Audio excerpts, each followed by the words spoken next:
सम्मानित होने वाले आज के अनिल जी सर, राजेंद्र जी आचार्य जी और उपस्थित सभी श्रोता, इसीलिए तो मैं बोला, इसीलिए तो मैं और हजारों हजार बैठे हुए श्रोता, बहुत धन्यवाद। एक ही हजार के बराबर एक कलाकार, एक मंच और राष्ट्रीय स्तर के सभी। यहाँ पे राष्ट्रीय स्तर के कवि हमारे राजेश जी है, इधर से आचार्य जी है और अभी पप्पू जी सोनी आए थे और राजभाषा के रूप में हमारे दिनेश जी भी हैं। तो सभी का बहुत बहुत स्वागत, अभिनंदन आज के इस कार्यक्रम में। और बहुत अच्छी अच्छी बातें आई। आचार्य जी ने एक बात बहुत अच्छी कही, मुझे कुछ बातें बहुत अच्छी लगी आज के सत्संग के अंदर। सिर्फ 2 मिनट में उनको मैं पूर्ण करूंगा। आपने एक बात कही कि यदि कोई शब्द बोलता है और विचार करता है, उस शब्द को बार बार बोलता है तो उसकी इच्छा पूर्ण होती है। अध्यात्म की बात आई और ऐसा मेरे साथ हुआ। मैं जब इस दुनिया का आप नाथुगेड़ी थे और जब मैं खाना बनाता था तो मुझे बड़े आलस आते थे रोटी बनाने में। तो बार बार मैं तो मेरी शादी हो जाए, शादी हो जाए, 3 महीने में शादी हो जाए। तो जो भी हम सोचते हैं ना वो हो जाता है। चट्टी बाजार में इनका किस्तों पे रोटी बनाते हैं, फोटो खींच के पापा के वहाँ भेजते हैं।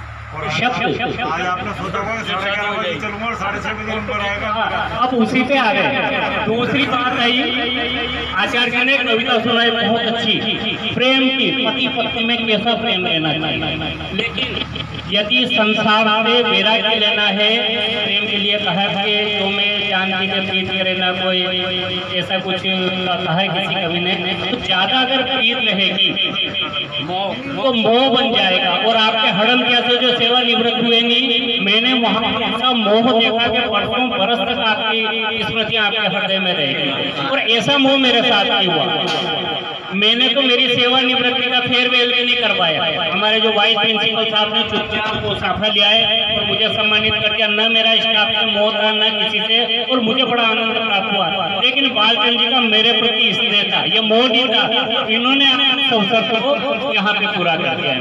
अब बालचंद जी के लिए मैं सिर्फ 2 पंक्ति में इस व्यक्तित्व को कहूँगा कि रूप था, रंग था, लेजे थे, गहने थे महफिल में।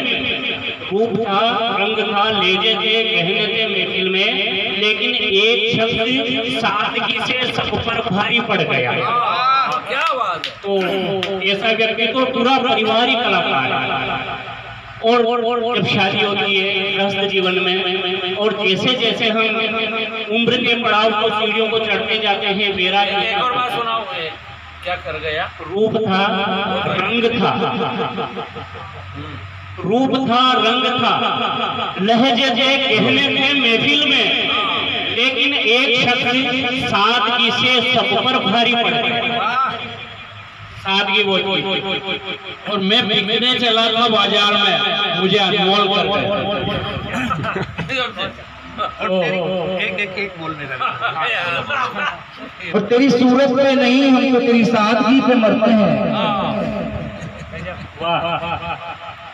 तो ये सादगी है, सादगी के इस कार्यक्रम में। और वैराग्य की बात है कि वैराग्य कैसे होता है। जब शादी के कुछ वर्ष हो जाते हैं और उसके बाद थोड़ा वैराग्य आना शुरू हो जाता है। एक आदमी की पत्नी मरी, अब पत्नी जब मरी उसकी, तो उसके रोना नहीं आया। अब लोगों ने कहा कि इससे सदमा लग गया, इतना प्रेम का पत्नी पे तो सदमा लग गया इसको। उसके पास गए, किसी ने तो चिकोटी काटी उसके, किसी ने आलपिन चुपाई, फिर भी उसे रोना नहीं आया। काफी कोशिश कर ली, तो उससे पूछा कि तुझे रोना क्यों नहीं आ रहा है। तो उसको कहा मुझे इतनी खुशी हो रही कि मेरे आंसू ही नहीं आ रहे। तो आचार्य जी उसके पास गए और उसके कान में कहा कि तू ये समझ कि तेरी पत्नी जिंदी हो गई है और वो आज तक रो रहा है।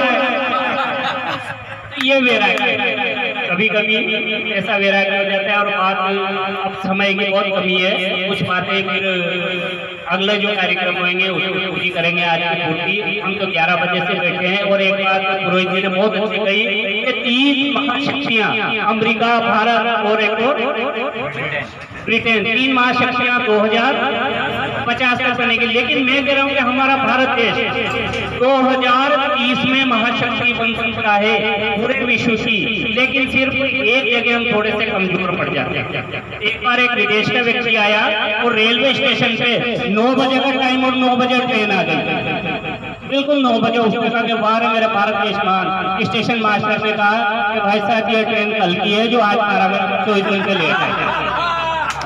तो अभी क्या है कि थोड़े ऐसे कार्यक्रम क्या है, ऐसी बड़ी बड़ी हस्तियां एकत्रित होती, बड़ी मुश्किल से कार्यक्रम के आयोजन होते हैं और इन आयोजन में आप लोगों को सुनने का मौका मिलता है। हम 11:30 बजे से आपका इंतजार कर रहे हैं। तो ऐसे कार्यक्रम में कोई भी कार्यक्रम समय की पाबंदी थोड़ी रह जाए, जिस वक्त का समय देते सभी आ जाएं, काम छोड़ के आ जाएं। और ऐसे अवसर घर पे तो रोजाना लेते हैं, घर पे तो मुझे कह रखा के खाना वाना खा के आराम से 10-11 बजे तक आ जाना, 11 तक साइकिल खुल जाएगी। उस दिन मैंने कार्यक्रम में कहा था तो 11 बजे तक मैं 11 से आया, 11 से 11 तक 12 घंटे। तो बहुत आनंद बढ़ता आप लोगों को सुना, बहुत ही सभी को बहुत बहुत साधुवाद और आज के आनंद की जय। अब मैं हमारे साथ ही भरे व्यक्तित्व पाल जी को मंच पर